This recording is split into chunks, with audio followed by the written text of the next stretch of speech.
اللہ تعالیٰ نے آدم علیہ السلام سے کہا وَطَفِقَا يَخْصِفَانِ عَلَيْهِمَا مِنْ وَرَقِ الْجَنَّةِ وَنَادَاهُمَا رَبُّهُمَا أَلَمْ أَنْهَكُمَا عَنْ تِلْكُمَا الشَّجَرَةِ وَأَقُلْ لَكُمَا إِنَّ الشَّيْطَانَ لَكُمَا عَدُوٌّ مُبِينٌ۔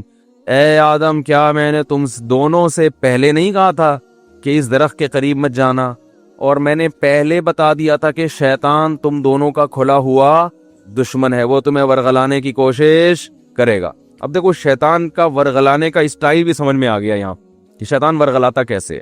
لوگ یہ سمجھتے ہیں کہ شیطان گناہ کی خواہش دل میں ڈالتا ہے، یہ غلط ہے۔ گناہ کی خواہش یہ ویسے ہی دل میں ہوتی ہے۔ لوگ کہتے ہیں نا رمضان میں شیطان بند ہو جاتا ہے تو گناہ کیوں ہوتا ہے؟ تو گناہ کی جو خواہش ہے نا، یہ شیطان، بڑی پیاری بات کی ہے علماء نے کہ شیطان کو اللہ نے حکم دیا تھا آدم علیہ السلام کو سجدہ کرو، شیطان نے نہیں کیا، تو شیطان کو کس شیطان نے ورغلایا تھا؟ کیا ہو گیا بھائی؟ شیطان کو کسی شیطان نے بولا تھا کہ سجدہ نہیں کرو، یہ مٹی سے بنا اور تمہاری ویلیو گر جائے گی، تم آگ سے بنے ہوئے، تم مٹی کو سجدہ کرو گے تو تمہاری ویلیو ختم ہو جائے گی۔ یہ پٹیاں کس نے بنائی تھی؟ کوئی اور شیطان تھوڑی تھا۔ شیطان کی اپنے ذات میں حسد اور جیلیسی۔ تو انسان دو وجہ سے گناہ کرتا ہے، ایک تو یہ کہ اس کے دل میں خواہشات پوری کرنے کی چاہت اللہ نے ویسے ہی رکھی ہے۔ بھائی فرشتوں میں خواہشات ہوتی ہیں؟ نہیں ہوتی۔ فرشتوں میں نہ روٹی کی خواہش نہ کوئی اور خواہش، تو اللہ نے انسانوں میں رکھی ہوئی ہیں۔ روٹی بھی چاہیے، صحت بھی چاہیے، گھر بھی چاہیے، گاڑی بھی چاہیے، عزت بھی چاہیے، بہت ساری چیزیں چاہیے کر کے وہ ایک طویل فہرست بنائی ہوئی ہے اس نے۔ سر پہ بال بھی چاہیے، یہ بھی ضروری ہے۔ آج کل کیا ہمیشہ سے چاہیے، لیکن میں ان لوگوں سے کہتا ہوں کہ جو سر کے بال کٹا کے یہ سمجھتے ہیں کہ ہم اللہ کو راضی کر رہے ہیں، کم از کم یہ الزام اللہ پہ مت لگاؤ، ٹھیک ہے نا؟ بال کٹائیں، بعض لوگوں پہ ٹرینڈ اچھی لگتی ہے لیکن اس کو سنت نہ سمجھیں۔ تو انسان کی طبیعت ایسی ہے کہ وہ خواہشات کی طرف مائل ہوتا ہے، اس کی فطرت ہے، وہ تو شیطان نہ بھی کہے تو مائل ہوتا ہے۔ دیکھو جب روزہ رکھتے ہیں تو ہمارا پانی پینے کا دل چاہتا ہے کہ نہیں چاہتا ہے پیاس میں؟ تو یہ شیطان سمجھا رہا ہے کہ پانی پیو؟ بولے نا بھائی، وہ تو میڈیکل سائنس یہی کہتی ہے کہ جب پیاس لگے گی تو پانی پینے کا دل چاہے گا، تبھی تو روزے کا ثواب ملے گا۔ بھوک لگے گی تو روٹی کھانے کا دل چاہے گا۔ ہاں، اب مسلمان یہ دیکھتا ہے بھائی اللہ کی طرف سے اجازت ہے تو کھا لو، اجازت نہیں ہے تو نہیں کھاؤ۔ اب روزہ ہے تو اللہ کی طرف سے اجازت نہیں ہے، بعض دفعہ اللہ کی طرف سے کھانے کا حکم ہوتا ہے۔ کسی ایسے شخص نے نفلی روزہ آپ نے رکھا ہوا ہے، دعوت کر لی جو آپ کے بڑوں میں سے ہے، قریبی رشتہ داروں میں سے ہے، آپ اس کی دعوت اٹینڈ نہیں کریں گے تو وہ ناراض ہونے کا خطرہ ہے، تو پھر شریعت کا حکم کیا ہے؟ یہاں روزہ توڑ دو، روزہ توڑ کے اس کی دعوت کھا لو۔ پھر فقہا کا اختلاف ہے، بعض کہتے ہیں کہ بعد میں قضا کرے، بعض کہتے ہیں نہیں کرے۔ امام حنیفہ کے نزدیک بعد میں قضا کرنا ضروری ہے۔ تو یہاں کھانا کیا بن گیا؟ حالانکہ اس وقت دل چاہ رہا ہوتا ہے کہ نہیں کھائے، کیونکہ اتنی مشکل سے دوپہر تک کا روزہ آپ نے برداشت کر لیا، صبح کی چائے چھوڑ دی، گٹکا بھی نہیں کھایا، صبح پان بھی نہیں کھایا، اتنی قربانیاں دے کے 12-1 بجے تک آپ پہنچے اور دعوت آ گئی، اور ایسی کی دعوت آئی جو آپ کے چچا لگتے ہیں رشتے میں اور بڑے قریبی ہیں، اور وہ ناراض ہو جائیں گے کہ یار آج ہی روزہ رکھنا تھا، میرے بچے کا ولیمہ ہے، آج ہی روزہ رکھنا تھا۔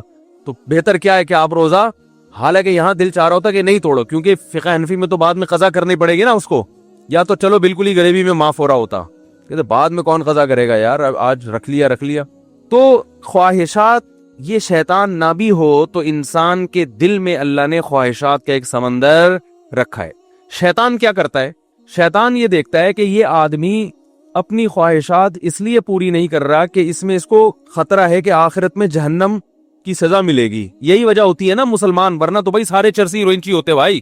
مجھے لوگ آ کے بتاتے ہیں کہ یار وہ فلاں کنٹری میں اتنے لوگ 99% لوگ ڈرگز لیتے ہیں۔ چرس کا انگلش میں ایک بڑا ٹیکنیکل قسم کا نام آیا ہے جس سے چرس پینے والا چرسی بھی نہیں کہلاتا اور معاشرے میں اس کی عزت ہو جاتی ہے۔ کچھ دن پہلے ایک صاحب آئے کہ بھی یہ UK سے آئے ہیں اور یہ ایک انگلش میں چیز میں نام بھول گیا، وہ پیتے ہیں۔ میں نے کہا یار یہ تو ہم سے زیادہ پڑھے لکھے ہیں، وہ ایسی خوبصورت چیز پی رہے ہیں۔ انگلش میں نا بڑا ٹیکنیکل قسم کا نام تھا، تو میں نے کہا وہ اس کو اردو میں ترجمہ کیا، انہوں نے کہا چرس۔ تو میں نے کہا یہ بولو چرسی ہے بھائی، ان کو بولا تو نہیں میں نے، بے عزتی ہو جاتی، لیکن دل میں میرے خیال ہے ان کو سیدھا بولو بھائی یہ کیا ہے؟ چرسی ہے۔ مفتی صاحب اس کے ڈریسنگ پہ نہ جانا، اس کی انگلش پہ نہ جانا، ہے چرسی، اصل میں یہ ہونا چاہیے تھا۔ تو اب کیا ہے کہ وہ وہاں تو بہت زیادہ نشہ ہے نا، تو لوگ کہتے ہیں وہ اتنا نشہ کرتے ہیں، ہر آدمی شراب پیتا ہے، ہر آدمی زنا کر رہا ہے۔ تو میں کہتا ہوں بھائی وہ تو کریں گے، جب ان کا خیال ہے کہ زنا پہ کوئی سزا ہی نہیں ملنے والی ہے بھائی،